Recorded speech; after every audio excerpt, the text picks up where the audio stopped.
আপনারা কিন্তু জানেন না, আমার আব্বাজি কিন্তু হজ করে এসেছে। পশ্চিমবাংলার 70% মানুষ জানে না যে মৌলভী শওকত হজ করে এসেছে। কেন? আমার আব্বা সেলফি তুলতে তুলতে যায়নি, শুনেছে মুখেতে। আমার আব্বাজি যখন কলকাতায় চেপেছেন, মোবাইলটা নিয়ে গেছে সিম খুলে দিয়ে। সেই মোবাইলে 40 দিন ছিল মক্কা মদিনায়, কোনদিন সিম ভরেননি, যোগাযোগও হয়নি।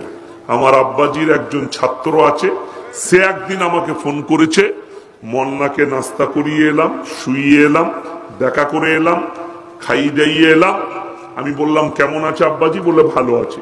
যেদিনে চেপেছে অমুক সময়ে তোমার আব্বাজি নামছে, এতটুকু কথা বাকি একদিনও কথা হয়নি। কেন? হজ করতে যাচ্ছে আল্লাহকে রাজি খুশি করার জন্য না ফটো তুলতে বাবা, আল্লাহকে রাজি খুশি করতে। তাহলে অত তো হাইলাইট করার কোনো প্রশ্ন নাই, ওকে নিয়ে বায়ান করার তো কোনো প্রশ্ন নাই, ওকে নিয়ে প্রশ্ন তোলার তো কোনো, আমাদের মতো মৌলবীকে যারা প্রশ্ন দেয় সেই হারামখোর দিকে বলছি, শোনো, সেই সাহাবের থেকে এই মৌলবী বেশি জানে। পায়ে হেঁটে হজটা বেশি প্রযোজ্য না, যানবাহনে বেশি প্রযোজ্য। যে হুজুর বায়ান করছো সাহাবের জন্য, সেই হুজুর মাল নিজে প্লেনে হজ করতে গেছে, তুই পায়ে হেঁটে গেলি না? বুঝতে পেরেছেন না পারেননি? আমার প্রশ্ন থাকে, তুমি সাহাবের লেগে বলছো পায়ে হেঁটে হজ করতে যাচ্ছে, মহান কাজ করছে, তা তুই হজ করতে গেলি, তুই প্লেনে কি করে গেলি? পায়ে হেঁটে গেলি না? এত মহাব্বত, আর বলছিস আশিকে রসুল। আশিকে রসুল হওয়ার নাম বড় কষ্ট লাগে, এই সমাজের উপরে দুঃখ লাগে। এই মৌলবীরা বিভ্রান্ত ছড়াচ্ছে, এদের খপ্পরে পড়বেন না। ভণ্ডমির একটা সীমা থাকা দরকার আছে। আপনাকে দেখিয়ে দেব আমাদের দেশে, আপনি চলুন, যে দিল্লিতে যে কি আছে ওটার নাম আজমির, আবার শরীফ বলে। শরীফ কাকে বলা যায়? কেউ শরীফ বলবেন না, আজমির। কি বলবেন? আজমির। আমি বলে যাচ্ছি আজমির, আজমির শরীফ বলা যাবে না। কে বললে শরীফ? কখনো বলা যাবে না। শরীফ লকবটা দেওয়ার জন্য অনেকগুলো শর্ত আছে, সেই শর্তগুলো পূরণ হবে না। যেখানে গাঁজার টান চলে সেই জায়গা শরীফ হতে পারে। কথা বুঝতে পেরেছেন না পারেননি আমার কথা?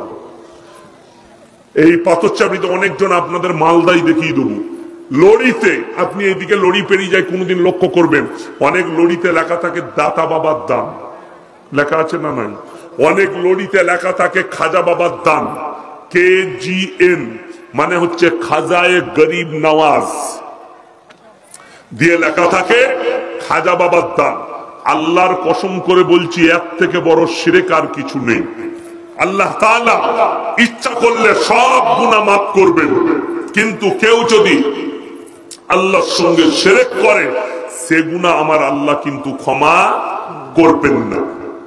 ওই জন্যে আমার ভাই, যারা দাতা বাবার দান লেখো, ওটা হারাম লেখা।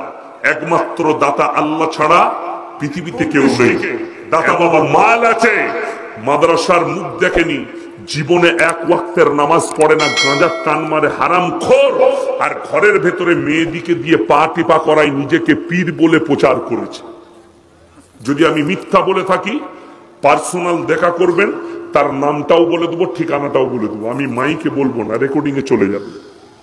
সে হয়তো আমার নামে কেস করতে পারে যে আমার ব্যাপারে এত খারাপ কথা বলেছে, কিন্তু আমি আল্লাহর কসম করে বলছি, আমি এটা মিথ্যা বলিনি, সত্য বলে যাচ্ছি। আমার কাছে খবর আছে, আমি তার ব্যাপারে জানি, তার এলাকায় গেছি। সে যদি আমার এই বায়ানটা শুনে সে আজ করে ফেলবে যে মাল আমাকেই বলছে। আমি একটা জলসাই বীরভূমে বলেছিলাম, গোটা গাঁয়ে পীর শুয়ে আছে, মুদবো কোথায়? আপনারা জানেন আমার বর্তমানে এমনও গ্রাম আছে, বিয়ে হয়েছে, জামাই গেছে। আচ্ছা, বিয়ে হয়ে আপনাদের জামাই যায় না? আমাদের আটমংলা বলে, আপনাদের কি বলে? বর্মটা। জামা যায়, জামাই থাকে 8 দিন, থাকে না? আমাদের দেশে 8 দিন 10 দিন থাকে, তারপরে আসে। তো এক জামাই বিয়ে করে গেছে সেই গ্রামে, রাতের বেলায় পিসাব লেগেছে, বউকে বলছে হ্যাঁ গো এখানে মুদবো? আগনা, আপনাদের কি বলে আগনাকে? আগনাই বলে। আগনাই বলে না, এখানে একটা পীর শুয়ে আছে, সামনে একটা ঢিপি করা আছে। বলে মুতা যাবেন না। বাড়ির বাইরে গিয়ে খামার, যেখানে ধান ফান আমাদের সব ই করে, আপনারা কি বলেন? আমাদের খামার বলে, খামার বলে। তো সেখানে বলছে তাহলে এখানে মুতি, বলে না, এইখানেও একটা পীর শুয়ে আছে, পীর ঢিপি করা আছে। তো বলে এখানেও মুতে, বলেন না। তো বলে পুকুরের পাড়ে, বলো বাবারে ওইখানে আবার আর একটা বুড়ো পীর শুয়ে আছে, ওখানেও মুতা যাবে না। শেষকালে জামাই বলে দুঃশালার গায়ে থাকবই না। কেন? শালা গায়ে মুতবো কোথায়, গোটা গায়ে পীর শুয়ে আছে। কি বুঝলেন? তারা কিন্তু আজ করেছে। আমার বাজারে বলেছে, আমরা কি বুঝি না? কাকে বলেছে? যদি বুঝেছ শুনেন, আমি মৌলবি শওকতের বেটা একটা মিথ্যা কথা আপনাদের সামনে বলিনি, প্রমাণ দেব। আমার মাদ্রাসায় এসি মেহমানখানা আছে, আমার গাড়িতে চাপুন, কালকে আবার আমি তারানগরে আসবো। আমি এখান থেকে বেরিয়ে এখনই আমি গিয়ে আমার মাদ্রাসার ক্লাস ধরবো ফজরে, আবার 1টার সময় বেরিয়েছে আবার জলসা করব। আমি প্রত্যেক দিন রাউন্ড করি, এতটা সফর করি আমি। আল্লাহ যেদিনে যেন মৃত্যু দেয়, ইমানের উপরে মৃত্যু দেয়, দোয়া করবেন, বলুন আমিন। আমার গাড়িতে চাপুন, আমি সকালে ড্রাইভার দিয়ে পাঠিয়ে দেবো, সেখানে গিয়ে খালি জিজ্ঞেস করে আসবে।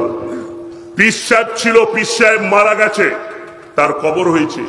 তার বাড়িতে একটা কুকুর ছিল, কুকুরটা মরে যাওয়ার পরে কুকুরটাকে দাফন করে তার রওজা করেছে, তার নামে ওরস হয়। জোরে বলুন নাউজুবিল্লাহ। এ কম, এ জাতি এত খারাপ। অমুসলিমরা পৃথিবীর জাতিরা খুব ফেলায় এই কারণে, যারা কুকুরের ওপরে মাজার করে চাদর চড়িয়ে তার মানত মানসিক করে, যারা কবরেতে মানত মানসিক করে।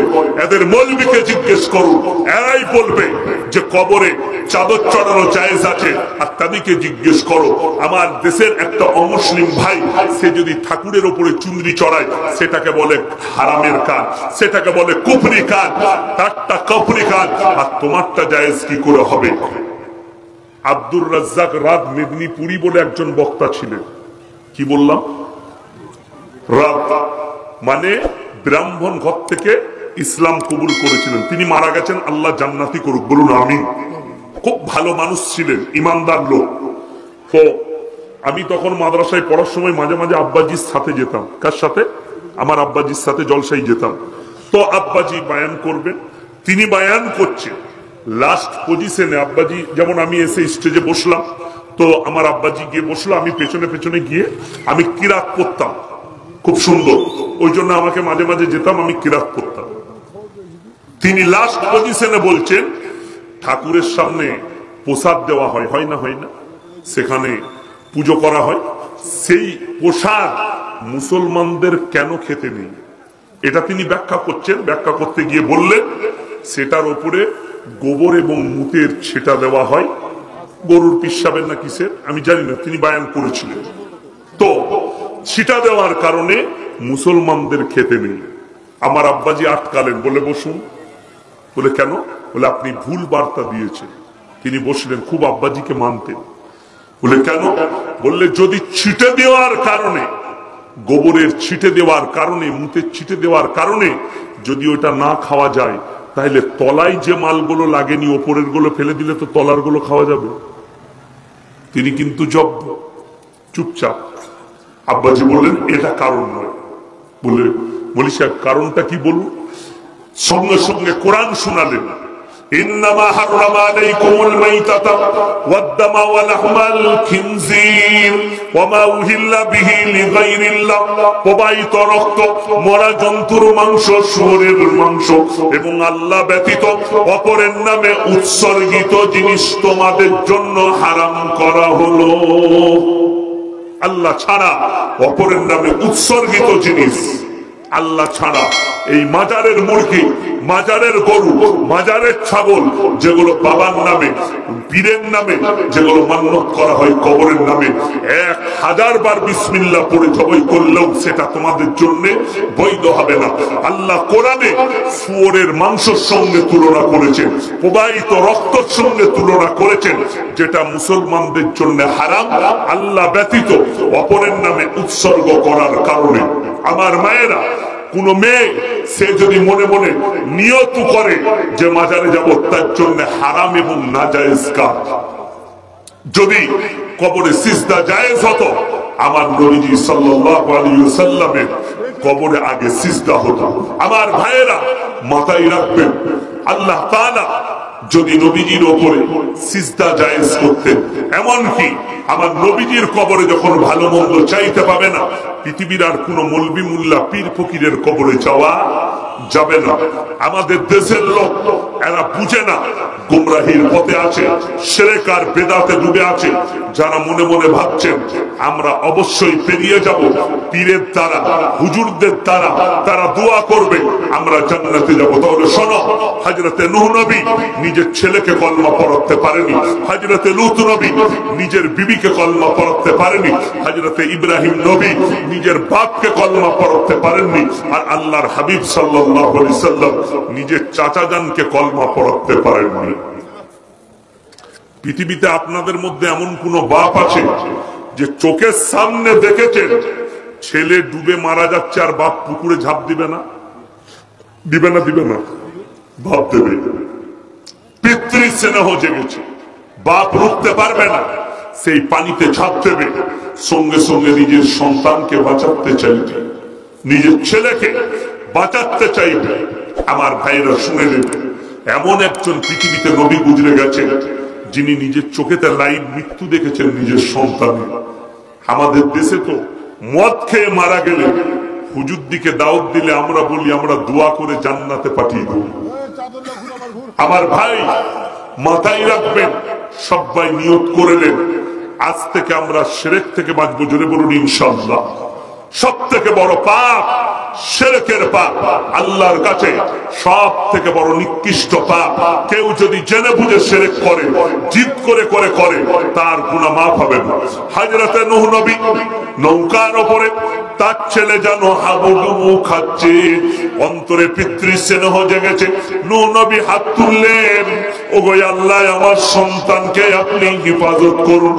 আল্লাহ বললেন না মিনাল খাসিরিন, হে আমার নূহ, যে আমাকে মানেনি, আমার নবীকে মানেনি, আমার দিনকে মানেনি, তার জন্য তুমি আমার কাছে আবেদন নিবেদন করো না।